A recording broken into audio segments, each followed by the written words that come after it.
Muy buenas tardes, profesor y compañeros. El día de hoy queremos presentarles a la revisora fiscal Luz Inés Londoño, quien tiene una amplia trayectoria en el sector.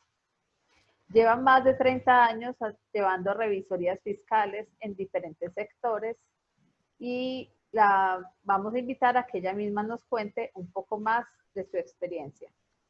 Buenas tardes, señora doctora Luz Inés Londoño. Bien, pueda cuéntenos un poco más de su trayectoria en la revisoría fiscal.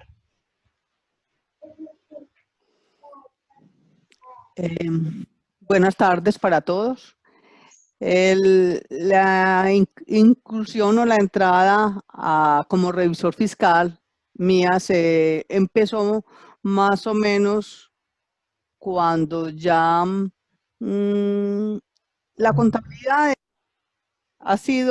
es muy reciente. La profesión como para ejercerla es desde 1960. Creo que ustedes saben ese dato. Inicialmente, cuando a mí me tocó en la universidad, ni siquiera estando en la mitad de mi carrera, habría que firmar los estados financieros, hacer una empresa pues grande, de grupos, pero en pequeñas y medianas empresas no eran como tan ortodoxas para tener siquiera el contador con quien firmara.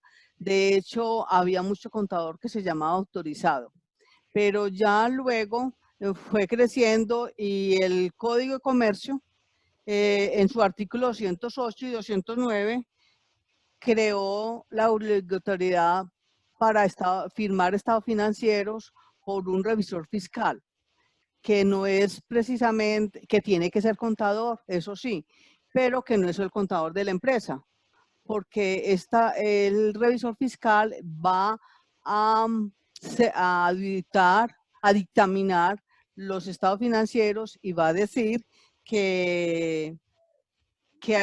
cómo está el control interno, que es uno de los aspectos fundamentales para poder tener un control de la gestión de la administración y del contador, que si están saliendo unos estados financieros fidedignos y razonables. Entonces allí empieza ya en mi carrera como a trabajar mucho después, ya en revisoría fiscal. Luego ya entro también como a trabajar en revisorías fiscales de entidades de propiedad horizontal. Más o menos hace unos 35 años era muy poco la propiedad horizontal en el país y en todas partes. Y empieza una exigencia que ciertas entidades de propiedad horizontal mixtas, es decir, que tienen locales, que tienen fuera de ser unidad residencial, tienen la obligatoriedad de tener revisor fiscal. Las otras propiedades sencillas de propiedad horizontal no la tienen, no tienen la obligatoriedad, pero la asamblea, de acuerdo a los estatutos, lo puede pedir para tener un control, y mucho más que en las propiedades horizontal, todos los propietarios no participan de la administración, no pueden ser la administración, es un consejo y tiene una obligatoriedad y una responsabilidad. Entonces ellos solicitan tener un respaldo en el tema de cifras, de estados financieros que ellos no conocen, porque en una unidad hay diferentes disciplinas que no conocen profundamente y no saben si lo que le están pasando, si es real, si es confiable, si es fidedigno. Bueno, ¿nos podría contar, por favor, brevemente de dónde es actualmente revisor fiscal y por qué? Bueno, soy revisor fiscal actualmente con la empresa que trabajé toda la vida como contador. Después se fue creciendo y se fue depurando y varias empresas, el grupo fue creando. Entonces ya pasé de ser contador porque era una persona de confianza, mucho tiempo, manejo integral de todos los estados financieros, de tributaria, de todo lo relacionado con el grupo. Entonces ya pasé a ser revisor fiscal, que es Diego Ochoa Arango y compañía, la empresa de familia, y anexas a esas empresas otra serie de empresas de diferentes, de diferentes actividades, como son de hierro, de inversiones y de construcción y diferentes. Bueno, muchísimas gracias. A continuación, nuestro compañero David le hará una pregunta relacionada a la revisoría fiscal. David, bienvenido. Doctora Luz Inés, muy buenas tardes, muchas gracias por acompañarnos. La pregunta que yo le voy a formular es, ¿qué es la revisoría fiscal? No lo escuché, David. ¿Qué es la revisoría fiscal? Es un órgano de fiscalización, valga la redundancia, al que a interés de la comunidad y bajo las dirección y responsabilidad en sujeción a la norma, se revisa, se hace unas auditorías para luego hacer un dictamen donde se evalúa la gestión de la administración y de la junta directiva o consejo según el caso. Muchas Bueno. gracias, doña Luz. Richard, cuéntanos qué pregunta, qué pena. David te estaba agradeciendo. Yo lo interrumpí. Qué pena, Richard. Cuéntanos tú qué pregunta tienes para nuestra revisora el día de hoy. Muy buenas tardes, señora Luz. Buenas tardes, ¿cómo les va? Muchas gracias por brindarnos de su tiempo y en este espacio, sobre todo, conociendo pues la labor que usted realiza. La pregunta que tengo sería, ¿cuáles normas deben aplicar los revisores fiscales en el ejercicio de sus funciones? Y aparte de la pregunta, pues, quisiera también conocer si este tipo de normas cambian dependiendo de la empresa en la cual usted brinda sus servicios. Por ejemplo, en este momento yo tengo revisorías fiscales que no tengo que aplicar NIAS. Y para el año pasado hubo un cambio de estructura, una modificación en la aplicación de las NIAS. Pero en el caso mío, no, de las empresas que yo trabajo, no tengo que tener NIAS y tiene que tener ser una persona, haber hecho otro diplomado, actualización diferente a revisoría fiscal.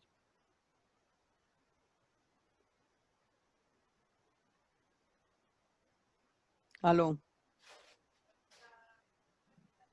Señora, aquí estamos. Eso significa entonces que en cualquier empresa en el campo laboral que necesiten una revisora fiscal, la norma continúa siendo la misma.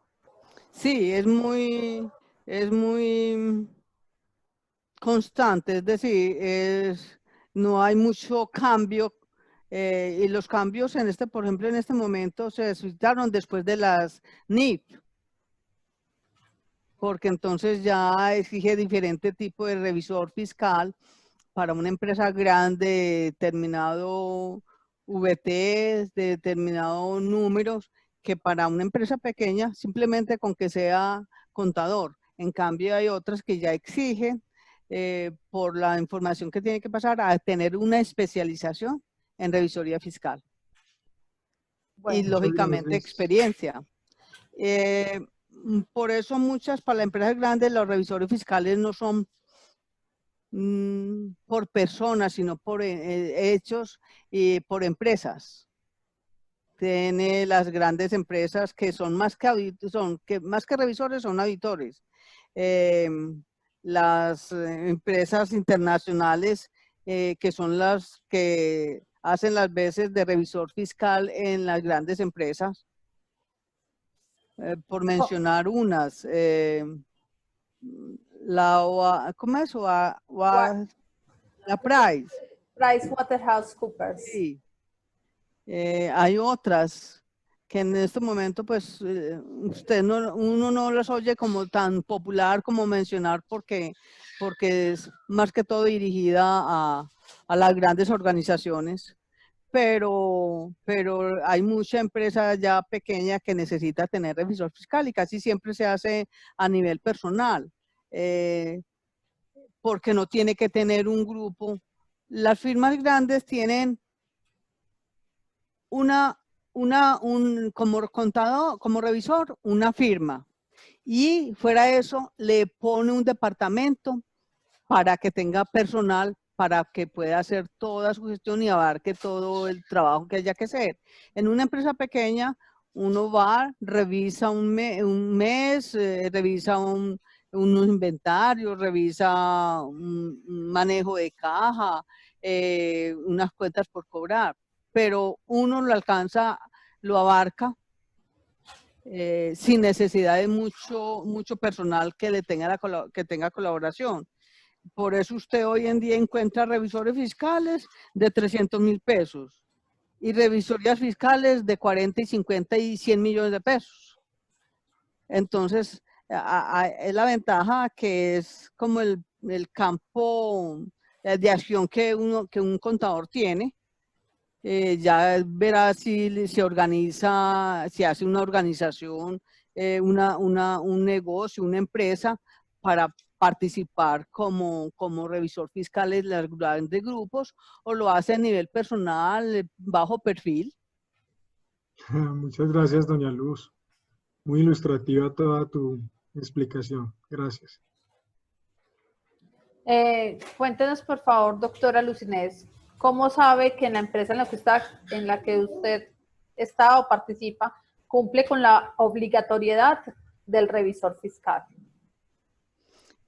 Como les dije ahora, ustedes saben que por tipo de empresa, o sea, si es una SAS, la mayoría de la gente no le, por costos, porque hay veces que consideran que el tenerlo en fiscal no es necesario, es un sobrecosto. Entonces, se han creado cuando crearon las SAS como para ahorrarse en ese costo. Aunque no tienen una cifra determinada, pero es como un ahorro, así sea de 300.000 pesos o de 800.000 pesos. Sí, pero el Código de Comercio y ya le dice, tiene que cumplir, ya no por el tipo de empresa, porque por ejemplo es obligación para las sociedades anónimas, así sea de 5 socios nomás. Pero si una sociedad anónima tiene unos ingresos de 200.000 pesos al año, tiene que cumplir con eso. Pero si es una SAS y tiene esos ingresos o 500 millones al año, no tiene que tener revisor fiscal. Cuando ya pasa de 3.000, 3.400 millones, sí tiene que tener revisor fiscal, así sea SAS. bueno, finalmente nuestra compañera Natalia, ¿tienes alguna pregunta para hacerle a la doctora? Claro que sí, doctora Luz Inés, agradeciéndole por el tiempo. No le escucho, Natalia. ¿Ahí me escucha mejor? No.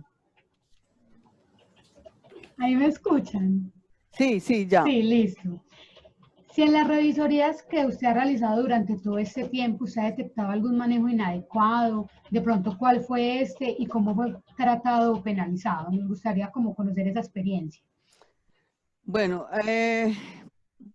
cuando usted entra a hacer un trabajo, usted tiene que como hacer un empalme, como pedir, porque como las revisorías fiscales son temporales, hay unas que duran, permanentes, pero hay otras que son elegidas por el mismo periodo que se elige una junta directiva o un consejo de administración, y esto es 2 años o 1 año, todo depende de los estatutos.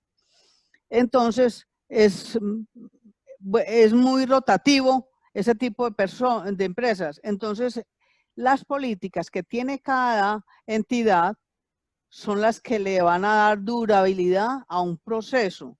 Son las que le van a dar, esas políticas van a que siempre no se desbarate lo que se ha ido estableciendo, todo el control y la auditoría que se ha ido estableciendo. Y entonces,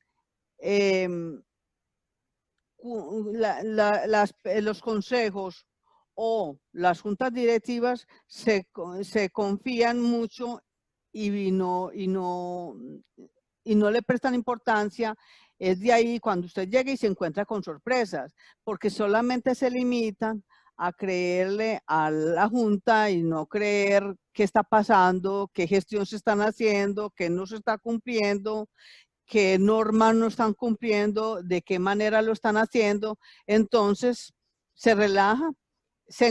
Una vez encontramos en una copropiedad comercial de un centro pequeño, un centro comercial pequeño, y el contador, ni el revisor fiscal se relajó y aceptaba, iba a revisar los estados financieros y pedía los extractos bancarios y aceptaba lo que le entregaban. Uno tiene que tener una disciplina, cuál es el extracto que usted va a revisar, porque si no, esa es vulnerable el sacarle copia a un extracto, el permitir cualquier informe como extracto para hacer las conciliaciones. Y se determinó que había fraude. La administración y lo mismo el contador no era exigente, no ponía los puntos en las IES y le aceptaba unas veces un extracto, otras veces el original, otras veces una copia que sacaban o una fotocopia, y ahí la persona revisaba con respecto a ese extracto, claro, estaba acomodado el extracto. Retomamos, tuvimos un pequeño corte, nos disculpan, y estamos retomando con la doctora Lucina Londoño, quien nos contará un poco más del caso en el que detectaron fraude, cómo fue, para darle respuesta a la compañera Natalia, y nos contará algo más que ella nos quiere comentar de la revisoría fiscal. Adelante, doctora Lucina. Bueno, les venía comentando sobre fraude detectado como con la complicidad o con la falta con la irresponsabilidad del contador y del mismo revisor fiscal. No es aceptar un cargo de revisor fiscal y no profundizar o no tener un método para fiscalizar y para exigir o informar por lo menos al consejo de qué sucede.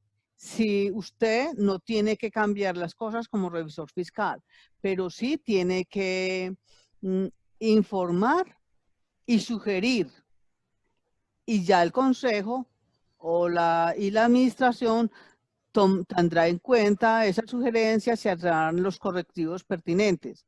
Si eso no sucede, hay que manifestarlo, y ahí usted como revisor fiscal tiene que citar hasta una asamblea.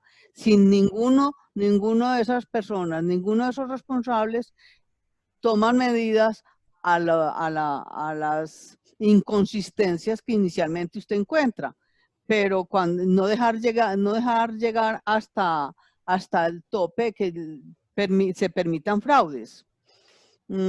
Por eso tiene que tener una buena revisión, un buen método, un buen plan de cómo hacer su auditoría. Y desde luego, amparado con la normatividad y estar al tanto de los cambios que puedan tener. Porque depende de la opinión, usted tiene que dar una opinión favorable o desfavorable. Y si le da favorable, tiene que regirse por un modelo de dictamen, o si la da favorable o con salvedad también. Entonces, muy importante. Volviendo a este fraude que es detectado, llega usted pidiendo cierta información y cierto control y una evasión y unas respuestas que lo evaden a uno y todo, póngale cuidado, que algo encuentra y algo informa. Se informó, en este caso, a la junta directiva, pero coincidencialmente, entre la junta directiva, había un miembro del consejo que era partícipe del fraude. Entonces ya eso se hace se publica, se pone la denuncia y ya le toca es a la entidad seguir, en este caso a la propiedad horizontal, seguir con la denuncia, con la demanda y ya como se entregó, ya no me di cuenta en qué terminó el caso y nunca me interesé, pero si usted encuentra en la práctica o no la ve como tan común, pero si encuentra usted gente en la cárcel por fraudes y revisores fiscales que le quitan la matrícula o contadores que les quitan la matrícula. Ya. Bueno, David, te invito a que cierres ya la entrevista. Doña Luz, doctora Luz Inés, muchísimas gracias por su tiempo tan valioso. Las respuestas fueron geniales, muy acordes con las preguntas. Y de antemano, muchísimas gracias por ese espacio.